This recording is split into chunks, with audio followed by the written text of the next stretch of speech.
can fully understand the value from a business perspective, to give someone an opportunity like that. And so it's cool, man. It's especially someone that's been behind as many units as you, and some of the new, like the latest units. Like you've looked through stuff that I haven't even looked through. Man. And that's why we wanted you to ultimately come down and hunt with us. And it just so happened, like the last 2 days, the weather pattern was variable in Texas, which Texas is like that anyway. But like when you first got here, it was like 89 degrees that one day. It was hot. And then it shifted, a cold front come through, the rain. So the moisture, you got to see our unit through the moisture. Yeah, I got to see it all. Yeah. I got to see it all. Last night was pretty cold. Yeah, cold. Very our standards, not yours. I was even cold, man. Yeah. Which is crazy, being up in Maine. So it worked out perfect. It did. When I got here, it was real hot and humid. And I was like, man, the thermals are going to suck. In my mind, right? Yeah. I'm like, thermals are going to suck. Yeah, it was going to be a tough test. Yeah. Welcome back to Thermal Thugs, episode 2. We got a special guest in the house. As always, first, Chris Wisecarver, founder and CEO of Fusion Thermal. Glad to be here. Got a new guest in the studio. 2,000 miles away. Yeah. Cote Ward. Glad to be here, guys. Thank you for having me. You've had quite a weekend, haven't you? I sure have. Running on fumes here, boys. But show 'em what's going on. Yeah. No, it's been awesome. I just want to say thanks. Like, honestly. Oh yeah. Bottom of my heart. This has been a cool experience. We'll get into it more, I'm sure, but just a great opportunity, and I really appreciate it. So. At this point, man, like it's cool to see someone come to Texas for the first time. They haven't shot a feral hog. Yeah. Know a lot about thermals. Know a lot about night hunting, and to come down and to experience that, man, that's what I like seeing. So, yeah, I mean, first it's cool, man. A lot of firsts. Yeah. But as Steve said, it's you have this kind of specialized passion. For thermal optics. Yeah. You review them, you use them on coyotes. But now there's this whole other universe of Texas in the South, where these pigs are just flourishing, and you see how we do it down here. And the differences from where you're at. Let's get into that. You're 2,000 miles away. Yeah, and now I'm up in Maine, all the way up in Maine, and it's so different. I mean, this is so different. You talk about my passion for thermals, and I do. Like, it's a real passion. Very, I like to deep dive into all the thermals on the market, and I get to use them. And I made a joke when we first met and spoke about how, like, people have asked, like, geez, you don't even kill that many coyotes up there in Maine, but so why do you want such a high-end thermal? Right. It's like, well, I stand behind a thermal a lot. I really do. Yeah. I have a lot of hours behind a damn thermal, but and I may not kill a lot of coyotes, and we don't have hogs. And coyotes are the only thing we can kill at night, legally, in Maine. And so no fox, no bobcat. I mean, we've got them. We can't. We can't. We have hunting seasons for them. They're daytime only. They're pretty short. Bobcats, a couple months. So what's the deal with that, right? I don't really know. I think it comes down to wildlife management. Yeah. The nighttime coyote hunting thing is, it's been around a while, and then obviously with the evolution of optics. It's not real well understood in Maine, just because we don't have a lot of people doing it. It's expensive too, and a lot of people are not justifying those costs. And I mean, shoot, I have to supply. But if I want a buddy to go with me, I got to supply him everything. So it's not like Texas where these landowners are losing thousands of dollars and thousands of prop damage to take out. No, I mean, I hunt one farm that a guy's he loses several calf a year. Okay, and he feels it in his pockets. Sure. Those are expensive beef critter, and he's real happy when we pull some coyotes out of there for him. But getting these farmers to understand that they're far and few between. Like, hey, we're not going to come here and we're not going to kill coyotes every night, or even once a week. But we try it. We go. Like, I like to let my spots cool off. I try not to hunt them more than once every other week if I can help it. And I got a hunting partner, Brandon, that goes with me pretty much every time we hunt. Yeah. And he's got a lot of property that he's obtained over the years. He's been hunting longer than me. And I've got quite a bit of property, and our properties are pretty different. He's in a really farmy country, part of Maine. I'm in a more towny area, you know, and like there's a lot more homes, a lot more things to consider. But we've had great success at both places, and cool. you know, So Maine's not, you know, a gigantic state. no, I mean, you just came from a huge state. Tech. So is the terrain pretty consistent throughout? Yeah, it is actually. Lots of hills, lots of like I was talking about your roads in Texas, and like everything's so darn straight and Right. Straight and flat. no elevation, and I mean it's hilly, it's windy, lots of dense forest, really really dense forest. We got wetlands. You know, we've got good fields that we can hunt that are pretty good size, but nothing like what I just experienced this weekend. You know, nothing like it. So when we drove around with Angel in his buggy, you know, that was a new experience for me. This is really cool. Yeah. To see just how much land is available in one tract of land to hunt. Yeah. It's pretty, everything's cool. bigger in Texas. Yeah. So we know that you review the thermals and you do a great job. The reason I drew attention to you is because, you know, you really don't have one thermal that, you know, you're paid by someone. You give a fair review of all of them, which a lot of people respect that. And you do have your own YouTube channel, which I've seen some of your content's great. On the Hunt. On the Hunt, yeah. Yep, cool. Yep. And so tell us a little bit about how you first like got into it. When was the first time you looked through a thermal scope? Dude, so I got into coyote hunting because I was pretty passionate about deer hunting. Okay. And I was hunting a deer out on a swampy area. I seen a coyote about 400 yards out. I had a deer call with me that I could slide the reed up and make a pretty good fawn sound. And I was like, I'm gonna call that coyote and kill it. Oh wow! I hadn't seen shit for deer, and I was like, I'm gonna kill that coyote. Yeah. And that coyote, I blew on that, and I know it could hear me. I saw it react. Yeah. That thing wouldn't give me the time of day. Yeah. And I was like, what the heck, man? Come kill this fawn. Don't you want it? Yeah. And I was like pretty intrigued by like the fact that coyote was intelligent and just, you know, made up its mind. I'm not going to that. Whether it was wind, whether it was what, I don't know. I didn't know much about him at the time. And I was like, I want to get into coyote hunting. I think it'd be fun, especially in the off season of deer. We can't night hunt at all during our deer seasons. We got Oh wow. Yeah. So our night season runs December 16th to August 31st every year. So it's closed during all of deer hunting. So I bought after deer season ended, I was like, talking to my wife, I was like, hey, I want to get into coyote hunting. And I'm gonna try to start cheap. She's like, well, what's cheap? I'm like, I don't know, maybe like $1,000 total. I already had a rifle. I was like, let's throw it on my AR and we'll run with that. And that got you through like the first week? Yeah. Actually, that got me through a whole season. And I'll tell you something. This is humbling, and I'm not ashamed to say it took me 6 months to kill my first coyote. Okay. Call in and kill my first coyote. I was learning on the go, and watching podcasts, listening to people that have been doing a long time, and I bought an ATN, just an X-Sight 4K Pro night vision, digital night vision. Bought a upgraded IR light. Then I ended up buying a Sniper Hog Coyote Can, which night and day difference, and ran that for a whole season. Got some cool content with it. It was awesome, And then after that, I think I started my following season with it. And then I was actively snowmobiling a lot. I had a really high-end, expensive snowmobile. And I said to my wife, I was like, listen, we just had a daughter. And I was like, I'm going to kill myself on this snowmobile. Right. Too many close calls, too many, things can happen. And that's an expensive sport too. Yeah. So I was like, I think I'm going to sell it and buy a thermal scope. There you go. And she was like, really? You're going to spend all that money on a thermal scope? Like, how much are you going to use it? This and that. And I said, I think I really like this. So I sold it. Excuse me. And I bought a Pulsar Trail 2. Okay. 384. And that was my first thermal. And it was a game changer. That was a lot of people's first thermal. Yeah. Yeah, they sold a lot of those. Great scope. Great Loved it. And my partner, Brandon, he bought a thermal at the same time. He bought, I think, an AGM Adder, both 384. And then I started to realize, like, if I'm going to try to make content with this on the YouTube channel, probably should upgrade to a 640. Right. But I didn't. End up trading that one in and bought a Thermion 2 XQ50, which is a 384. But I bought the Pro and had LRF and everything. It was quite an upgrade from the Trail. And then ran that for a bit.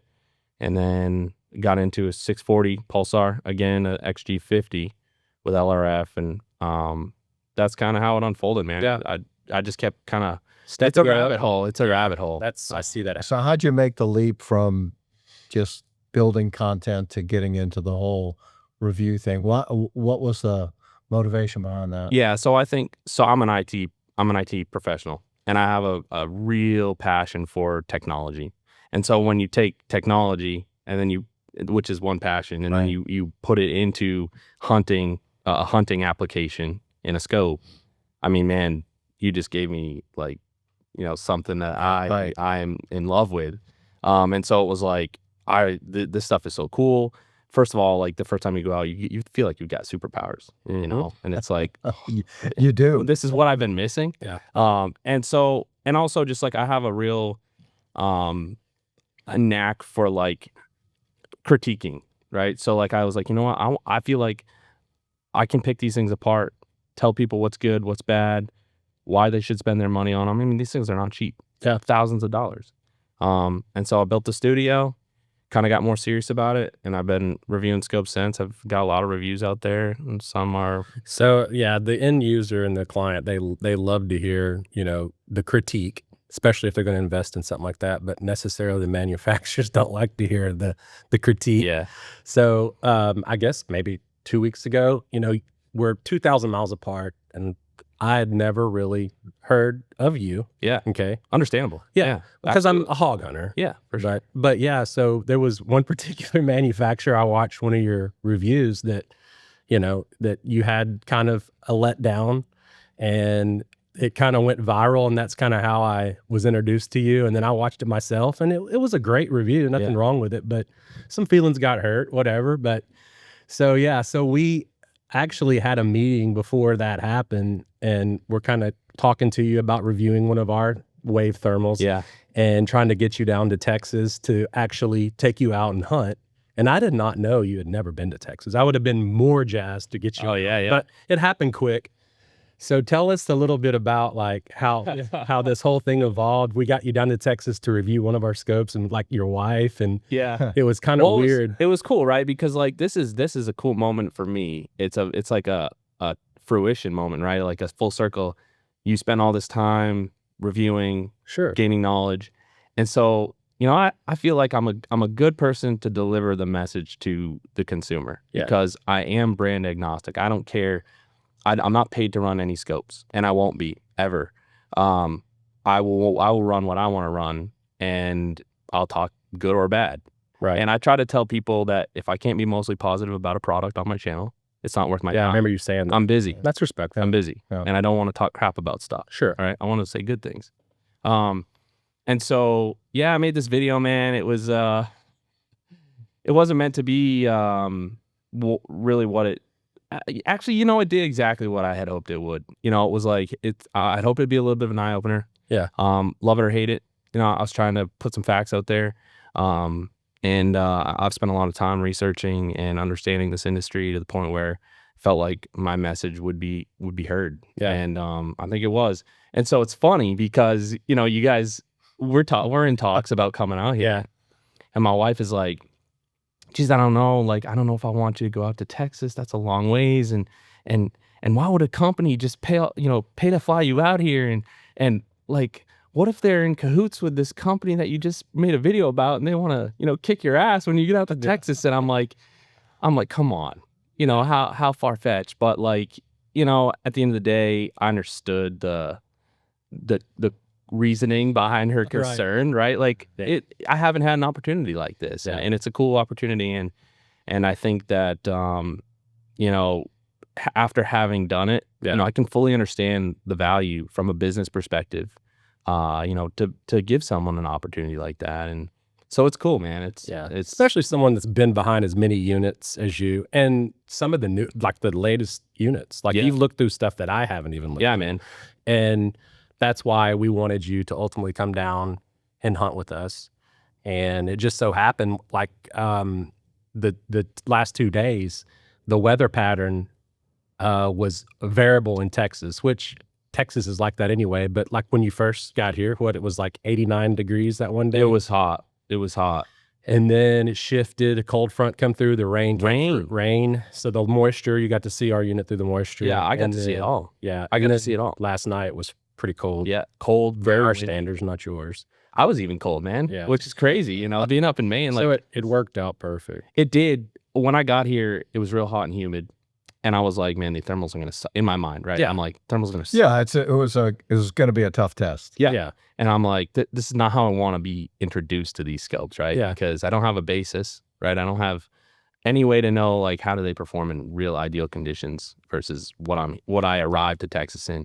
But I got to tell you, man, we were setting them up. We were setting them up in the garage, put them on tripods, and I turned it on for the first time. It's bright and sunny out, right?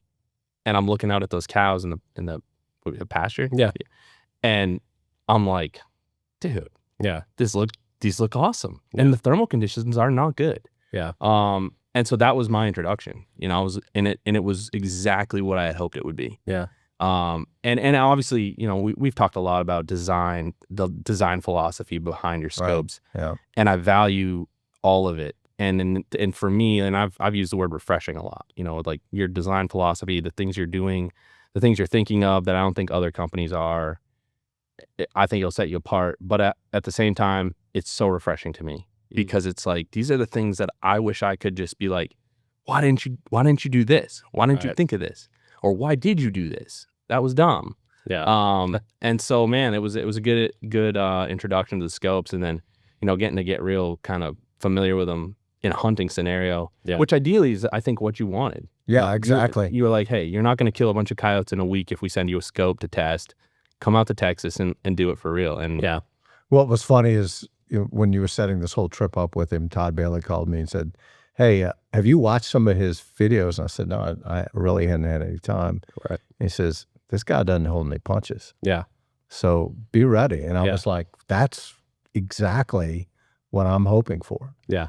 And so it was fun for me to introduce you to our gear. Yeah. To have a little one-on-one time to tell you about the things that we're doing and why we're doing them. And I'm glad you enjoyed it. And I'm glad that the conditions, the environmentals were just lousy because you got to see it. Well, you say that, but we also had some pretty good conditions. Once that cleared up the following day on Saturday, after Friday night, after we hunted Friday night, Saturday came along. And at the beginning of the night, we had some pretty crispy thermals. After the 45-mile-an-hour wind. Yeah. Yeah, it blew in quick. Yeah. It kind of carried that moisture out of the air, and thermals were awesome. Yeah. Real quick, I just want to talk about a couple quick favorites about the scopes. Yeah. Some of the things that I immediately was impressed by. I think fit and finish is awesome. Really, really like the designs. Absolutely love the top focus turret knob. I've talked about that in so many reviews before I ever even knew, you know, about Wave or some of your design ideas. Like top turret focus knob it's what I like. Especially on the tube style. Well, yeah. So you get that on a lot of compacts, but like I do not like wrapping my hand around a big scope bell and trying to focus that way. Well, not only that, majority of the time, especially coyote hunters and guides too, you're on a tripod. And when you're turning that collar, I mean, you're turning your scope as well. Yeah. You come off target and affect it's your a video. consistent design throughout our entire product line. Yeah, I like it. So, and then, you know, the audio for me and guys watching this podcast, if they know me, if they came here because they wanted to see me on this channel, they're going to laugh because I am an audio like snob. I do not want a scope if the audio is bad. I don't want it. The image could be amazing. The features could be awesome, but if the audio sucks, I don't want it. Yeah. And at the same time, if the audio sucks, why did you even put it in the scope? Right. And there's a lot of them on the market. I'm not going to name any of them, but there are. And that disappoints me, right? It's like you didn't care enough. Yeah. And I don't like that. And so I was real worried about the audio on these scopes. I was like, what's the audio going to be like? Because that's a big deal. And I got you to send me some content a little bit before I came out.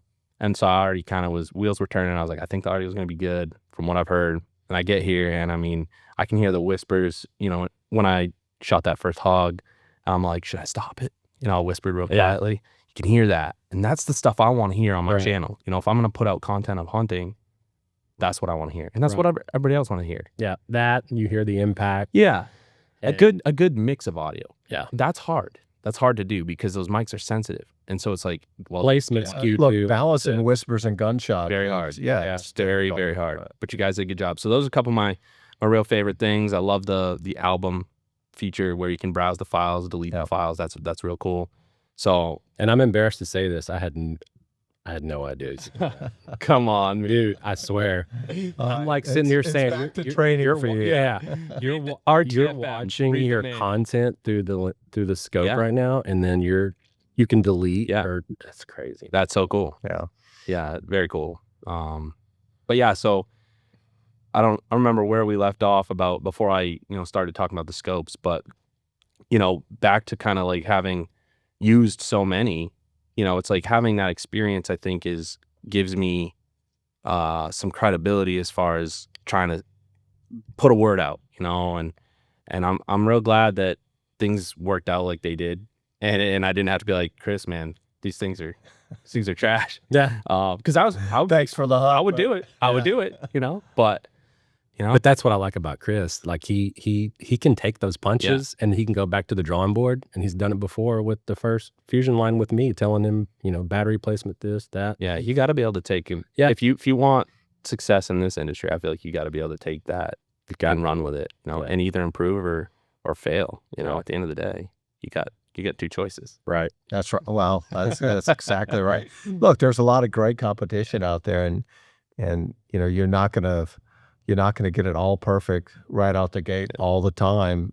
But if you stick to some really important foundational design concepts, then ultimately you're going to build a really great scope as you refine it and get it along. Yeah. So Yeah.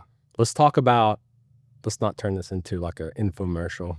Yeah. Let's not bore people. Yeah. But let's talk about your hunt, man. Let's talk about, so you get on a plane in Bangor, Maine, right? Yeah, Bangor. Bangor. It's so weird to me. Bangor. Why is that's why my people East wanna Texas say slang. Bangor. Everyone that's not from the area calls Bangor. it Banger. That's so weird.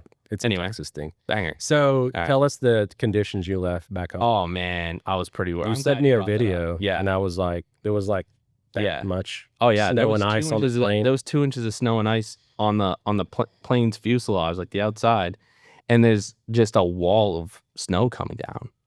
And I'm like, and the night before we're leaving, my wife's mom called her, and she said, "Hey, I know you're thinking about driving Cody to the airport in the morning at like 2 a.m. and I'm real worried about you doing that." him not so much. But Yeah, she's like, "Well, you're both gonna be together, right?" She's like, "I can't have something happen to both of you guys." And this is what, 2 or 3 in the morning? Yeah. And so she's like, "Do you think your dad would drive you?" And I'm like, "I'll just drive myself. I just paid $20 a day to leave my truck at the airport." She's like, "No, I want to see you off, that's fine." So my dad comes over, like he comes bebopping in the house at 2:30 in the morning. He's like, "Yeah, I'm here." And I'm like, "All right, let's go. Let's roll." And I mean, man, it's a blizzard. We have blizzards frequently, and that's what it was. And it was icy. We had like 37-degree temps. Yeah. And that's fine, but they quickly dropped the whole way we were there. It's an hour drive from my house to Bangor, where I flew out of. And the whole way there, I'm just checking. I keep refreshing the airlines app, going. So you're thinking maybe it's canceled. Oh yeah, I'm like, and you've "There's no got way." a small window Yeah. to get down here Yeah. and do this out with us because you're going on a family vacation. That's right. So And I'm like, I'm not gonna get to fly out. So I got all worried. Anyway, we flew out. They got us out. They de-iced the plane. Everything was good. Got in Philly, then flew from Philly to Houston, and that's where Chris picked me up. And it's been a cool experience. The weather has been like so weird. Yeah. The day we went out, we shot, which we should talk about that too, is shooting 1,000 yards. But the day we went to the range. yeah, so the ranch it's a private range in Eagle Lake, Texas. A lot of people have heard of it. Yeah, cool spot. Yeah, I'm a member there, and then Angel, who was a guest on our first podcast, is a member there, and then Johnny's Sports Shop is. So we went out there, actually went by Johnny's Sports Shop because they they've had really good success with both the Fusion and Wave. Stopped in, said hello, bought some ammo. We bought something else too. Might have spent a little money in Yeah. So be wary of going in the gun store, right? yeah, do we want to talk about that? Yeah, Might as well. Yeah, I mean, it's so weird. We were 20 minutes out, and I was like, "So you got a 22 ARC, but have you shot a 22 Creed at all?" And you're like, "No, I got a 22 Creed." Right. So you thought That's when you know you have a problem. When you don't even know what too many guns. Yeah, yeah. And I'm like, I don't think it's Yeah. a 22 Creed. So the Brenza 22 ARC, which for some point yesterday, I was thinking that it was a 22 Creed. Yeah. So it wasn't. So then I'm like, man, I got to get a 22 Creed. And then that Horizon Firearms had to be on the shelf. And they had two. The Twisted Steel. And one just happened to be all carbon and left-handed. and made in Texas. What, Shiner, Texas. Yeah, like literally 30 miles down the road from Eagle Lake. I knew you were done when I looked over there. You were shaking your head. We locked eyes. I really shouldn't do it. I was like, oh, Dude, I gotta have this, man. I walked around. And you set it down. You walked around and went back and set it down and went back. What sealed the deal is I went over to the guy, dude with beard that processes the FFL forms.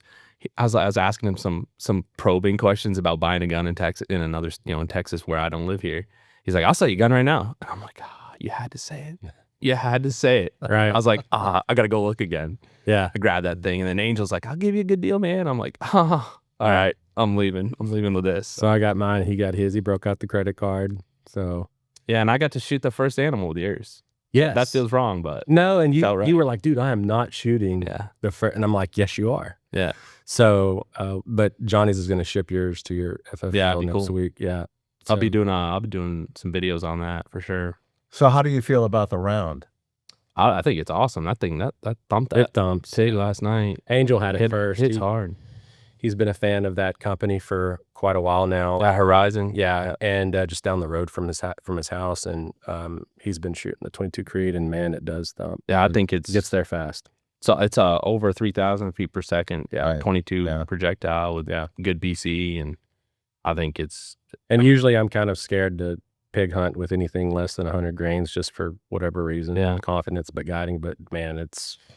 I mean, if you're going to put that gun in someone else's hands, you want it. Yeah. Yeah. So. We've got a great clip. Oh, yeah. We do have of your first kill with that. Yeah, so we do. Do we want to kind of break over to that and take a look? Yeah, let's look at it. Yeah. Okay.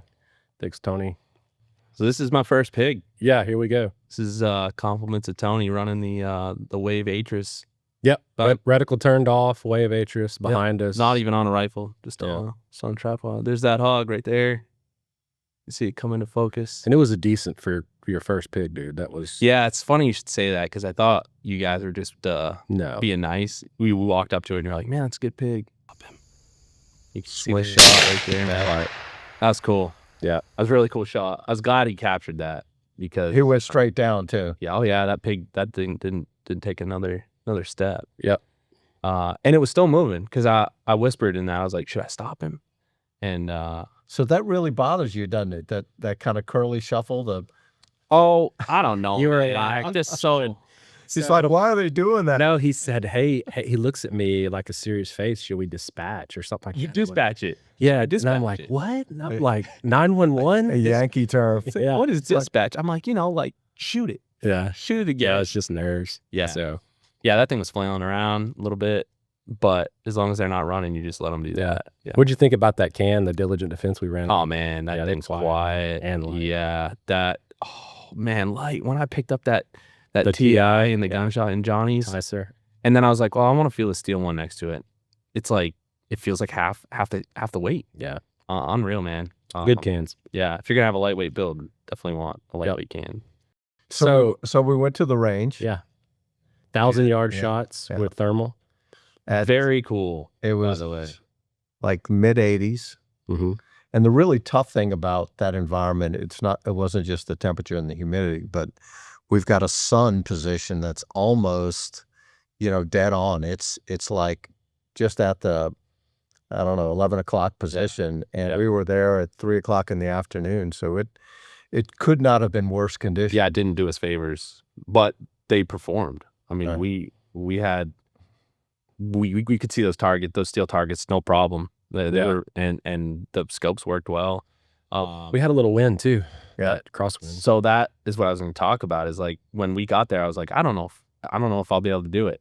I've never shot 1,000 yards. Furthest I ever shot was 6, and I was like, I don't know if I'll be able to hit this at 1,000 because I'm not too proud, right? Like if I don't feel confident, I'll be like, hey, I don't know, But I wanted to say I got that, but I didn't know. So Chris goes first. Yeah, and of course he makes it look so freaking easy. So I'm thinking he goes 1,000 first. He doesn't even walk up to 1,000. Right. He's like, I'll shoot 1,000 first. That's because the laser made it easy. Yeah. It's facts. The ballistic calcs. That's why we were there, right? Yeah. If we're going to talk about it, we were there to test the ballistic calculation. I was really interested in how it functioned on these scopes. And what was cool is, I didn't even think of this, is like turning off the reticle on the scope and just allowing the scope's chevron, which is the suggested point of aim for ballistic calc. You have no choice but to use that chevron when you turn off that reticle. That's a great point. Which is cool. Yeah. And I never thought of that. And so when I got up to the scope and there was no reticle until I ranged and then the chevron popped up, I was like, oh, that's really smart. So, it's interesting. My friends at Swarovski have a scope they call the DS, and I've been to a couple of events with them where they've introduced that to dealers across the country. And the one thing that they have to do at the range is remind people is shoot the dot. Yeah. Because on their system, it ranges with the middle of the crosshair and then the dot displays, and everybody is so nervous and excited they shoot the main cross. I've done it. Guilty of that. I've done that. I've actually done that on a coyote before. Yeah. Just forgot and put my regular crosshair on it. Didn't use my suggested point of aim. Yeah. I've done it. It's easy to do. So obviously, you can use this with any of the 8 different reticles, or you could turn the main reticle off. Yeah. And just shoot for a hunting application. I would not turn that reticle off, just to be clear. But I thought it was a great way to test that ballistic calculation at the range. Right. Just all you have is that chevron, and it's pure ballistic calculation that you're relying on. Yeah. Which I thought was cool. So how did you feel about the chevron? I really like the chevron. I struggled with it because I haven't shot much with a chevron, right? I don't shoot many reticles with that reticle style. And so I was covering a little bit of my target. Right. So I struggled, I was like, I don't know what I'm missing, and it's a common mistake. Yeah. You'll end up favoring high. Yeah. Until you figure out exactly how you're supposed to use it. Right.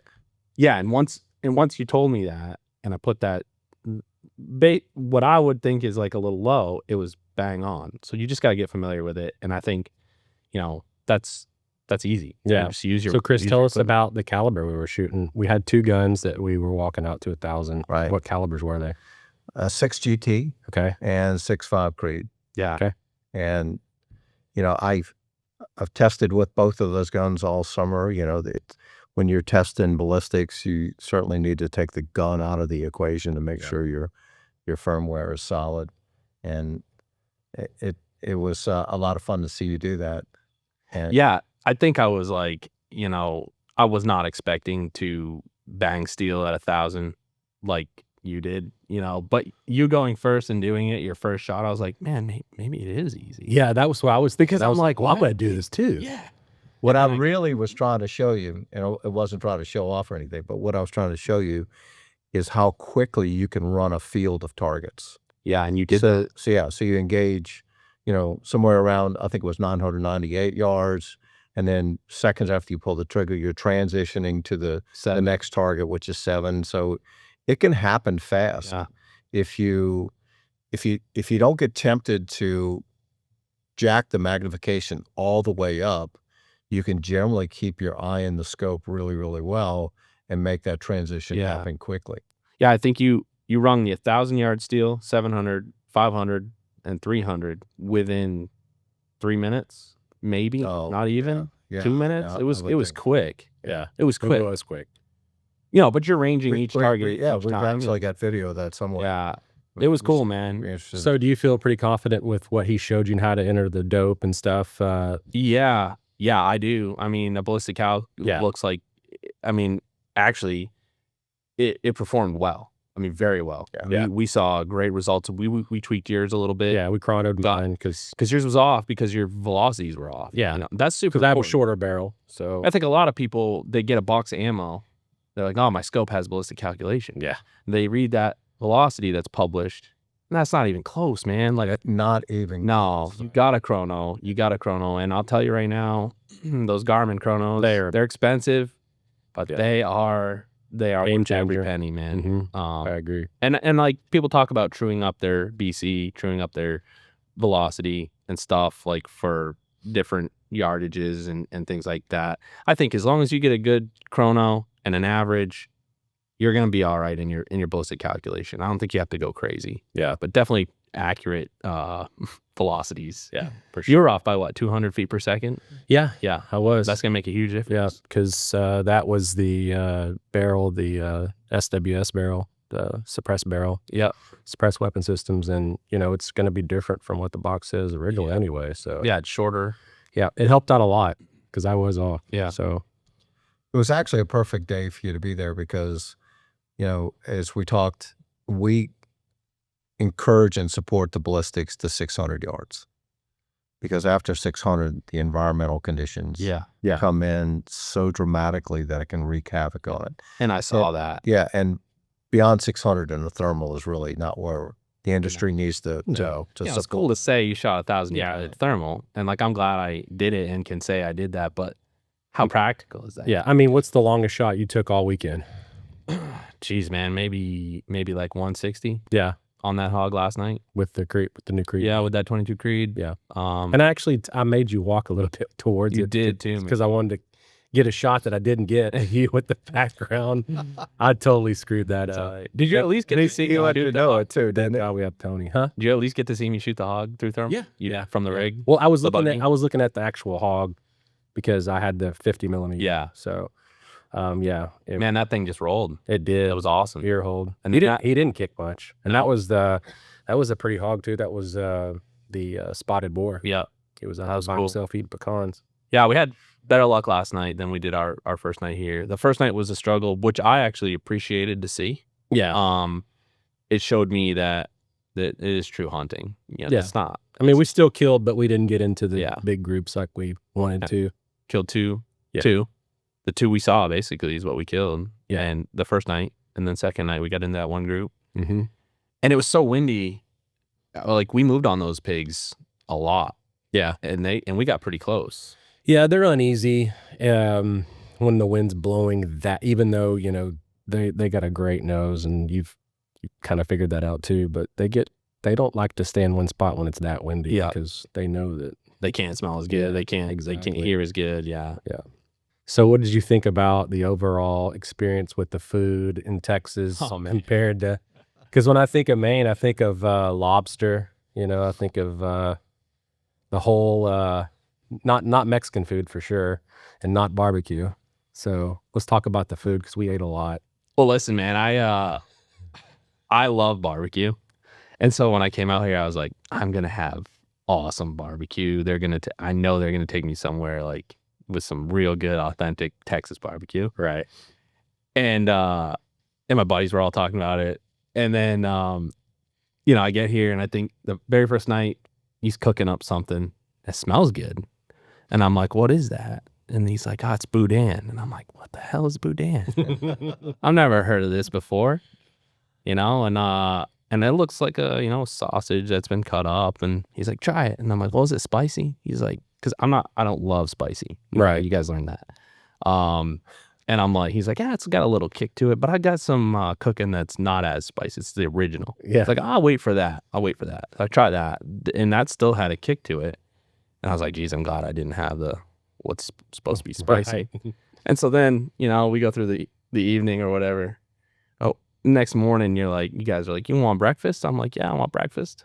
And we go to a Mexican restaurant for breakfast. Yeah. I'm like, Taqueria. yeah. I'm like, yeah, I don't know what to have. Like, what do I get? And everything sounds spicy. They throw out some hot sauce on the table. Yeah. 9 a.m. Yeah, we had Mexican for dinner the night before too. Right. And Chris is like, you want chorizo and what else? And I think I got a chimichanga. That wasn't spicy, but man, the salsa. Oh, the salsa was spicy. Yeah. And I'm like, God dang, I don't know if I can survive a weekend with this type of food, man. My guts Right. are gonna be And then we tried to kill you off on the way home. Yeah. with what? The crawfish. Yeah. Oh yeah. coming here to him, and we got an opportunity to stop for some crawfish. And that crawfish was not spicy by my standards. Bro, Oh, my lips were tingling. yeah. It's got to be. It's just got. Maybe it's me. Yeah. It's just me. Or I don't eat spicy foods. Yeah. It's not common in Maine. I mean, if you want spicy, you can find it. But I got a buddy who just loves spicy foods. We Right. got a Thai restaurant, and he literally is like, "Give me everything you got. I want pain." And Yeah. I'm like, dude, what's wrong with you? But the crawfish were spicy. thank you for teaching me the proper way to eat a crawfish, though, because we've had them shipped down up to Maine, and we've done a boil a couple times. From Louisiana? Yeah, right from Louisiana. That's cool. They overnight them. They put them on dry ice. They ship them in a styrofoam box, and we get them. That all the seasonings are in there. Yeah. And we boil them up, and man, they're good. But these ones that we had today were just a lot better. And I don't know if it was the experience or what, but they were just like more tender, and they came out of their shell real easy. Yeah, that's pretty cool, man. Really cool experience. It's good crawfish for being this early in the season. Yeah, and that place was packed. Dude, business is good. I've always wanted to stop and eat there, but I'm always in a hurry going home from Louisiana to Texas, and that's a long ride. And it's not a really convenient on and off there in Lake Charles. Yeah, Steamboat Bills. Something else I got to try, the pork crackles. Crackles. Man, you got to visit the best stop in Scott, Louisiana. That stuff is good. And if I wasn't so darn full from just having eaten a bunch of crawfish and chicken tenders, man, I probably would have ate that whole bag of those things. That stuff is good, fresh. They had just fried it. So you had a full experience. I sure did, man, and I'm grateful for culinary arts and hunting, thermal hunting. I kind of want to talk about Angel's buggy, man. That's one thing that is like a real cool memory. Like that thing is awesome. Yeah, being able to sit up in that thing, and scan with thermals and see just see everything unobstructed. But while you're motoring down the road, Yeah, for him and guiding in Texas, the flatland, that Can-Am is a must. Yeah. Outfitted with ranch armor. We kind of got in cahoots with ranch armor when he first opened up, and now his outfit is just huge. Yeah. It's grown. That stuff's cool, man. 10x. And it's tough, like, climbing up in that. I'm a big dude. Yeah. And I grab a hold of that thing, and it supports. His rack is actually, his back rack is all aluminum and only weighs really 250 pounds. That's impressive, man. That's really cool. It's stout. Yeah, it is. That worked well. Yeah. Yep. That was sweet. But that was a lot of fun, just riding around and getting to experience all that is. And I know you're a big Fat Boy tripods Sure enthusiast, right? Yeah. You got it all over your Big channel.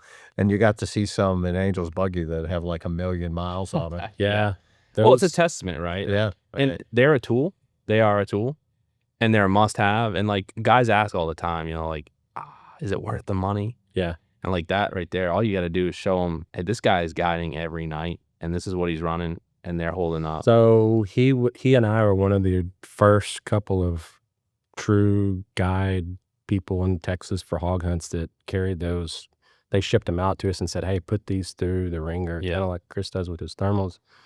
And man, his are probably now, I want to say maybe, how old is 2 years now, maybe? Nah, I bet you those ones he has are almost 3. They're not green anymore, they're yellow. Yeah, the sun has faded the aluminum anodizing.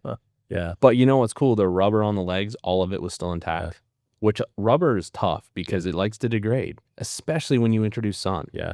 And to have that kind of fading on that anodizing, but that rubber's still supple. I was like, what? So the night before you came, we actually dropped 2 of them out of the buggy and got back all the way to the truck and realized they're not in there anymore. And we're like, dude, we're not going to take a chance, let's come back and find them.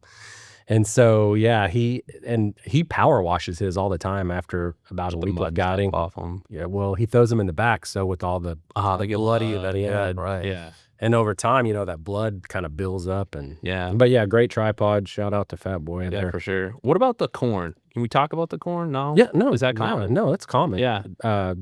Yeah, like the most night all guides this time of year when well, they're starting to plant seed now. So, but downtime for, crops are not there. So right after deer season, and then the pigs are going to be eating deer feeders anyway. So yeah, we baited out the ranch and try to get favorable shots. Yeah, so we want to line them up at certain distances. We don't want to walk too far in stalk. So we corn some of the roads, the right of ways, private ranch roads. So yeah, no, we probably put out before you came. When you were coming, we started baiting between the 2 ranches and the place that I live. Man, we probably put out, I would say, over 2,000 pounds of corn. Wow. Yeah, we put out a lot. Just when I got here, out like probably we 12 put out bags, 12 12 bags, 50-pound bags, quite a bit. Yeah. Well, I think Angel's back hunting tonight, right? Man, this guy doesn't sleep. I know. This guy doesn't stop.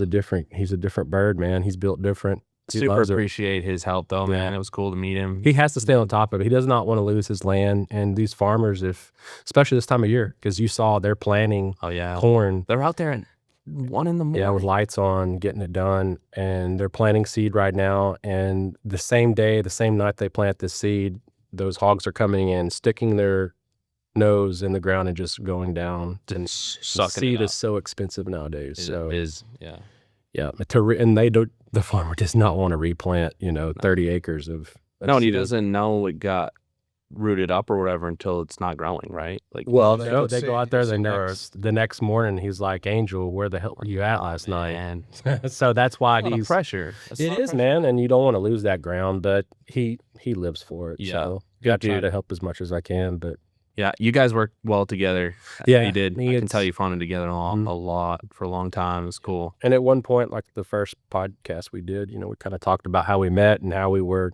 I was at Dirt Nap and he had Sandy Creek, and my partners at Dirt Nap, they're dads now and they don't have much time to go out and guide. So Angel and I kind of converted up. So yeah, it's a cool gig, man. But it's a grind. I don't think people realized. You book. Well, not only that, the pressure, just putting people and making sure they have a good time. Yeah, you don't want to have them spend a bunch of money and then not produce. Yeah, fly in from Maine and not be able to shoot anything.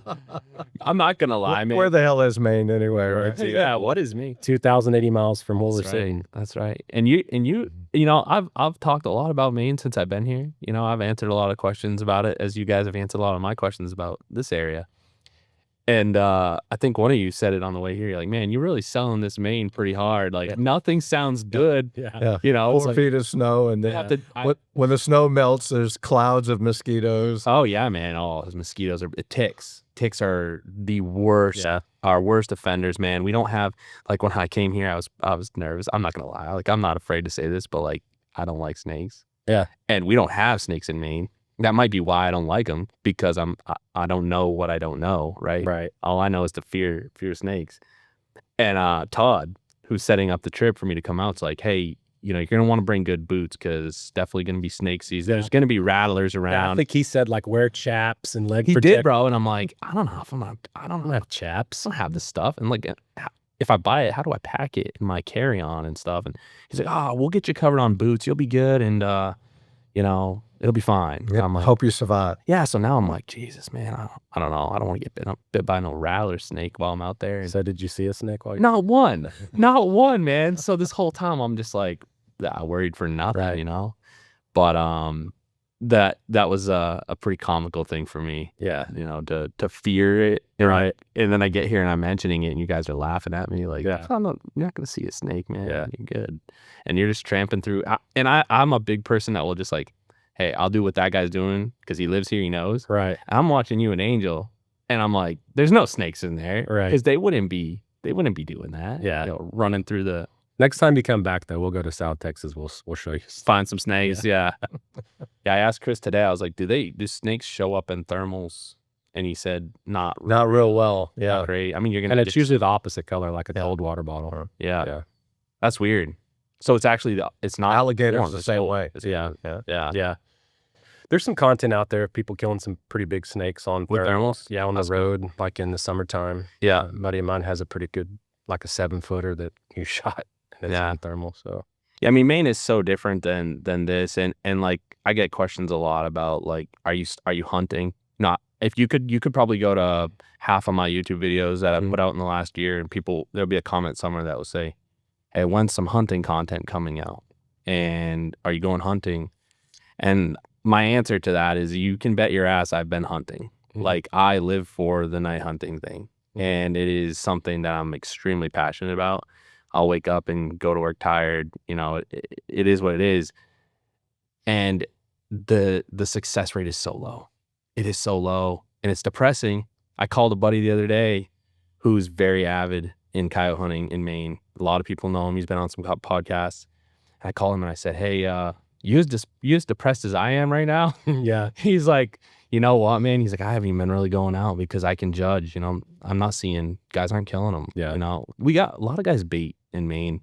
They'll throw like a deer carcass out or whatever and tie it to a tree. And Yep. You know, and that's a pretty good way to kill some coyotes in your area. Pretty successful. Yeah. On the winter, they get pretty hungry. They want to, you know, if we get deep snow, they can chase deer and stuff real easy because the deer punch through the snow and the coyotes can kind of stay on top of it. Yeah.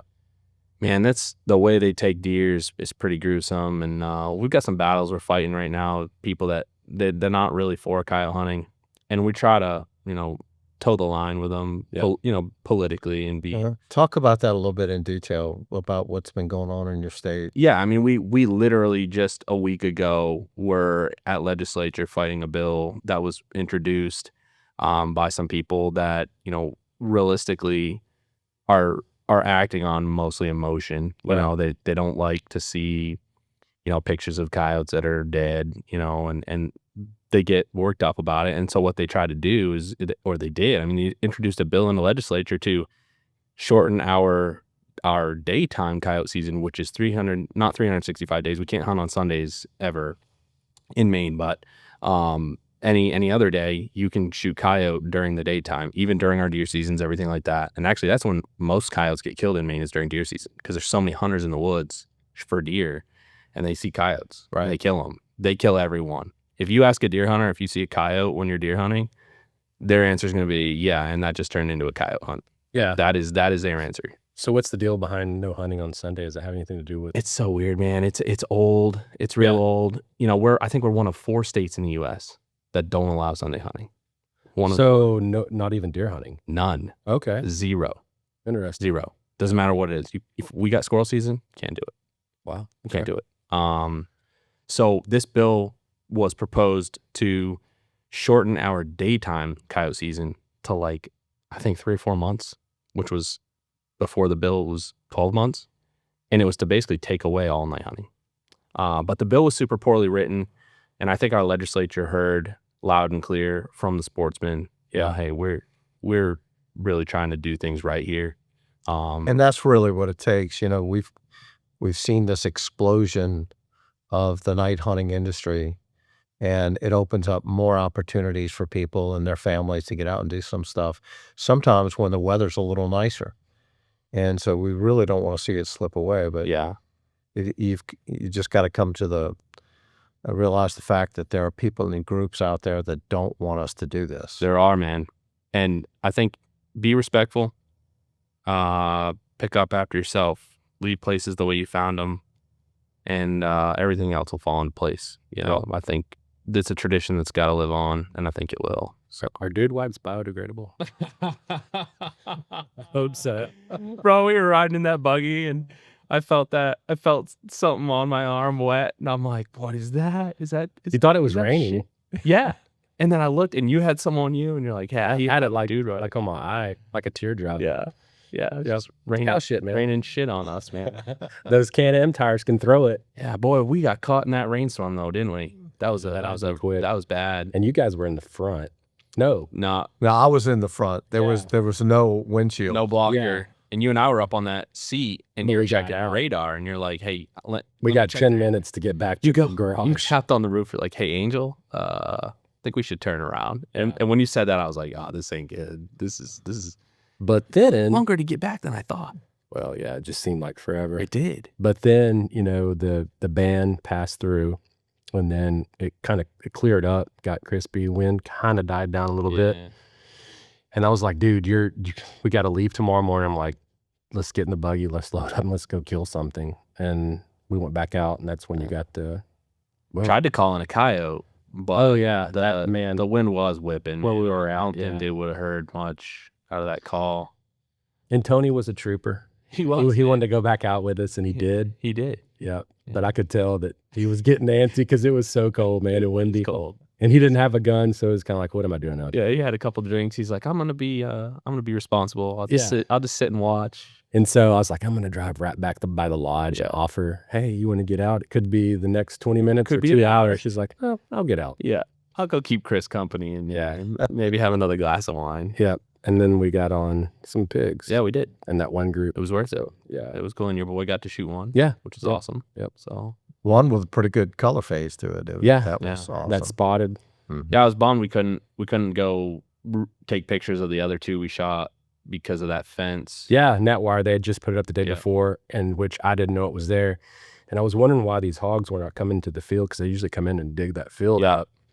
And then I looked over in the thermal and saw the skid steer there, and I'm like, but you guys shot through that, did not hit, and it was net wire. Yeah. And both pigs dropped. Yeah. And then I figured out it was net wire, and then that's when I said, hey, let's stop shooting in the group. Yeah. Ran. They just took off. Yeah.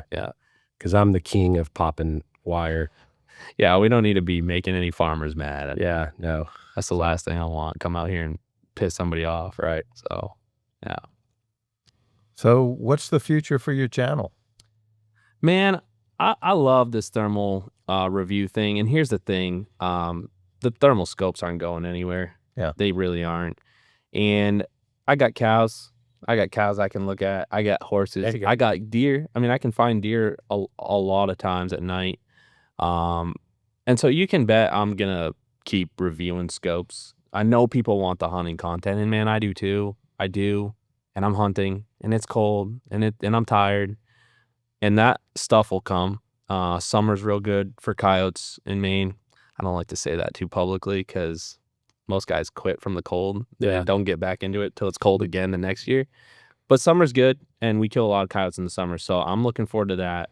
But regardless, I think the thermal reviews will continue on.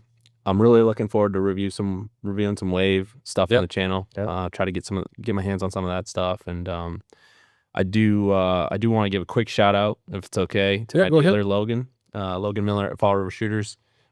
Gonna try real hard to get him on board with wave as a dealer. Real good guy. He's been instrumental in helping me build my channel. Yeah, and sending me out thermals to test in a timely manner so that I can get relevant and up to date content out. And I get a lot of comments from people that are like, man, it's nice to know like within a couple weeks after a new thermal comes out, you're probably gonna drop a review on it. Yeah, and that's cool, man, because absolutely. It wasn't like that. When I first started, it was like, just send me what you can. Yeah. Any content's better than no content. And now it's like I'm getting cutting edge scopes and I get to put content out and they're getting views and people like it. And I really respect that and I appreciate it. And it's humbling. It's like, it's cool, man. Because your engagement impressed me. Like I went and looked through it, and there's a lot of guys that really engage what you have to say. Yeah, like Todd said, he's like, 10K subs, which is, I'm hovering around 10K right now. That's not a lot. But when you think about a target market of thermal night hunting enthusiasts, that's quite a bit. Yeah. And like for me, I look at that and I'm like, keep grinding. Yeah. Keep grinding. But that's a pretty cool accomplishment. 10K organically grown subs like that from a niche group, dude. It's pretty cool. It is cool. It is. And it's hard for me like to sit back and look at that but it's work, I put work into it. So it's cool to see a result that's positive. Yeah. Well, let me tell you, I think what you're doing and the way you're doing it provides a lot of value to the people that are shopping for these things, because as we talked about all the different details of the technology, I really think the worst mistake a shopper could make would be to get on the internet and start looking at specifications. Okay. Because, marketing people take liberties.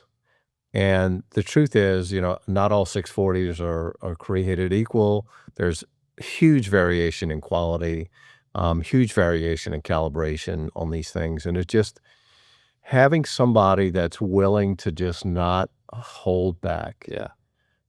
And like you said, if a scope isn't worth your time, you're just going to eliminate that anyway. Yeah. So that makes your content very relevant. Yeah. So I'm glad that we had a chance to meet you and that, there's a ongoing future for your channel because I really think it provides a service. Yeah, I think this is the start of a good relationship. I've liked everything I've seen. And you guys know, like, I'm not gonna lie about it. Yeah. And that's, to me, that is more important than anything else. My integrity is everything. It always has been, always will be. My dad was a police officer for 30 years. I was raised right. And so, just because I came out here, what a wonderful experience. But it's like, thank God it was good stuff, right? Not junk. Right. And I did my research, right? Yeah, sure. You know, I wasn't gonna come out here if I had a feeling I knew it was gonna be a letdown. Yeah. I think it was meant to be. It was so cool. Yeah. You're So welcome awesome back anytime, man. Especially to hunt. Probably with be Angel. back. Yeah, I'll for probably sure. be back. Maybe I'll have to bring that Horizon out, smack some. Yep. Love to kill some coyotes out here. I know guys are doing it. Yeah. There's a lot of coyotes. We'll get deep in the weeds next time you come out. Maybe stay more than 2 days. Yeah. Maybe I can go out with you guys guiding. Yeah. And just do that. Eat. Maybe go get a Neil guy Yeah. at night cool, with a man. thermal. And Neil guy those are some pretty like mysterious creatures. Yeah, they are. It's cool. There's a lot of them in South Texas. Yeah. They are doing some crazy damage to the fences. Yeah. Well, if you guys ever want to come to Maine, I know I did a damn good job at making it sound, you know. I'll go snowmobiling for sure. Yeah. Well, we can Eat get some sleds. lobster. We can get that's a lot of fun, man. Sledding's fun. Lobster's great. Everybody wants to know about lobster. Lobster's awesome. We take it for granted, but it is good, and it's you got to try it. It's like you come to Louisiana, you do crawfish. You come to Maine, you definitely want some lobster. So yeah, you guys are welcome anytime. Also, maybe I can return the favor. Well, you never know. Never know. And look, we can't wrap this thing up until you give a shout out to your wife and daughter, right? Yeah, I do want to thank them. Actually, good job. Way to be teeing that up. You know, Well, she was so worried about you coming. she was, right? and I don't leave much. You know, I'm busy, but I'm also home. I'm present, and I think that, you know, you go away for a few days, 4 days or whatever with flight times and stuff. Seems like a long time to a 6-year-old girl. Yeah. And you guys welcomed, you know, me taking some FaceTime and Yeah. calls. Thank and, God for FaceTime. you know, man, like I just appreciate them. That, you know, letting me come out here, pursue a passion is pretty special, you know, and so I do appreciate that. Thank you for. Yeah, I'll tell you that a up for quick me. little story. It was interesting. We invited some guys out, some riders, to do a little hunt last year. And one of them sent me a nice note. My wife was on the trip with me. She was part of the background of attending to every need. And he sent me this nice note, and he said, I can learn everything I need to know about a man by the way he talks to his wife. And it was interesting. I was listening to you talk to yours this morning, and I think that certainly applies to you as well. Man, thank you. Yeah. Yeah. That's cool. Show some great character. Appreciate that a lot. Well, let's wrap it up. Yeah. Episode 2. Thanks so much for coming. No, man, thank you guys. Taking the trip. It's been such a cool experience, and one I will not forget. And you know, the rifle purchase. I mean, that's just a souvenir, right? Yeah. It's like you said it was an heirloom. Yeah, it is, Dan. It's a generational gun. That'll never leave. Yeah, the family. That's a memory. So you'll need to send us some content of your first kill with Yes, I that will. rifle so we can. Yeah, so well, it's funny. I mean, when I bought the rifle, I was like, "You're like, what are you gonna put on that?" I looked at Chris. I'm like, "A wave, I think." Yeah. So And I think he was trying to like call your bluff. Think you buy that? Yeah, I'll send you. a scope. You can try it. Yeah, I know that pushed him over the edge. Yeah. No, we're looking forward to your channel and your content. You made a lot of content while you Sure were did, here. man. Yeah, documented your trip. I'm looking forward to seeing that. Yep. I'll have that footage out and be on the channel. So if You're you're gonna be watching busy. this podcast, you know, it might be live, might not be, but check the channel. Cool guys. Thank you so much, man. You're welcome. Really Thank you. Yeah. great to meet you. Yes, great sir. to meet you. Hope you come back soon. Definitely. I definitely will.